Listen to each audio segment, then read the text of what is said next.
दोस्तों, आप अपनी लाइफ में जरूर ऐसे लोगों से मिले हुए जिनको देख के आपको लगा होगा कि वाओ, व्हाट ए कॉन्फिडेंस। आपको लगा होगा कि I want to be like them. मैं भी इन्हीं की तरह बिल्कुल कॉन्फिडेंट होना चाहता हूं। मैं भी स्टेज में जाके बिल्कुल इन्हीं की तरह कॉन्फिडेंट होना चाहता हूं। In initial days of my journey as a speaker, when I completed my college, I always wanted to become a super duper confident speaker। तो मैं स्टेज पे देखता था किसी प्रोफेसर्स को बोलते हुए, किसी को स्पीच देते हुए, और उनको देख के लगता था कि यार मैं भी इन्हीं की तरह सुपर डुपर कॉन्फिडेंट बनना चाहता हूं, एकदम स्टेज में जाके आग लगाना चाहता हूं। और उसके बाद में I started watching these videos on YouTube. जितने भी बड़े बड़े स्पीकर्स थे उनमें एक अलग ही एनर्जी होती है, उनमें एक अलग ही ऑरा होता है। तो I always dreamed about it कि मैं भी एक दिन ऐसे ही कॉन्फिडेंट बनूंगा। मैं जितने भी बड़े स्पीकर्स हैं उनको देखता था, like Tony Robbins, Simon Sinek, Leslie Brown, Gary Vee, Sandeep Maheshwari, Vivek Bindra. उनकी बॉडी लैंग्वेज को ऑब्जर्व करता था, उनको देखता था और उनको देख के लगता था कि यार ये इतने कॉन्फिडेंट कैसे हो सकते हैं। Later on I went deep into the science of psychology and I learned a lot of things about confidence. उसके बाद I started diving down into this concept of confidence and this concept of psychology.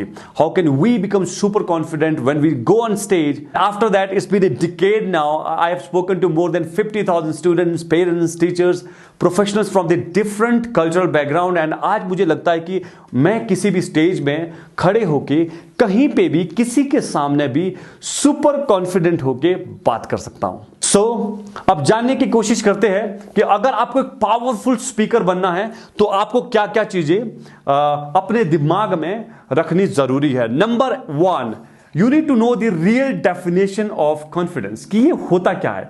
क्योंकि कई बार क्या होता है कि हमें कोई किसी चीज की डेफिनेशन ही पता नहीं होती है। We don't know the truth. और जब हमें सच नहीं पता होता है, we operate from the misconception point of view. तो हमें समझना जरूरी है कि कॉन्फिडेंस की डेफिनेशन क्या होती है। Then we need to know about the intention of a speaker when you go on the stage. Then we need to know about the your philosophy, आपकी फिलॉसफी क्या है जब आप स्टेज पे जाते हो।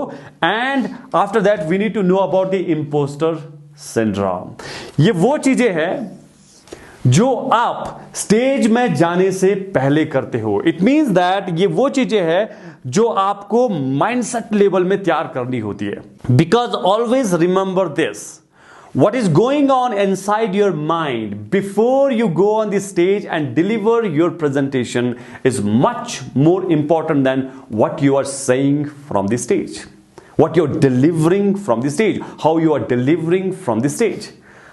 आपके दिमाग में स्टेज में जाने से पहले क्या चल रहा होता है, what kind of thoughts you are operating inside your brain before you jump on the stage, I think we need to work on that। क्योंकि 60% of confidence comes from the mindset and 40% of the confidence comes from the skill set। इसका मतलब यह हुआ कि 60% जो आपका confidence है वो आपके माइंडसेट से आएगा। मतलब स्टेज में जाने से पहले आपके अंदर किस तरह के थॉट्स चल रहे हैं, किस तरह के आइडियाज चल रहे हैं, आप किस तरह की विचारधारा रख रहे हैं, यहां से डिसाइड होगा कि आप स्टेज में कैसे परफॉर्म करने वाले हो।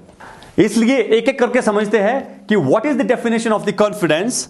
इंटेंशन क्या होना चाहिए जब आप स्टेज पे जाते हैं, आपकी फिलॉसफी, आपकी स्टोरी क्या होनी चाहिए, और आपकी स्टोरी किस तरह से आपके कॉन्फिडेंस को इन्फ्लुएंस करती है, इंपैक्ट करती है, वो जानने की कोशिश करेंगे। एंड नेक्स्ट, इंपोस्टर सिंड्रोम क्या होता है। तो इस वीडियो में हम शुरू करते हैं डेफिनेशन से। डेफिनेशन समझने की कोशिश करते हैं। What is confidence? Confidence is a belief. It is your feeling about yourself, your capability, your ability, your skills. How do you feel about that? It is a certainty about something. It is a certainty about your skills and ability.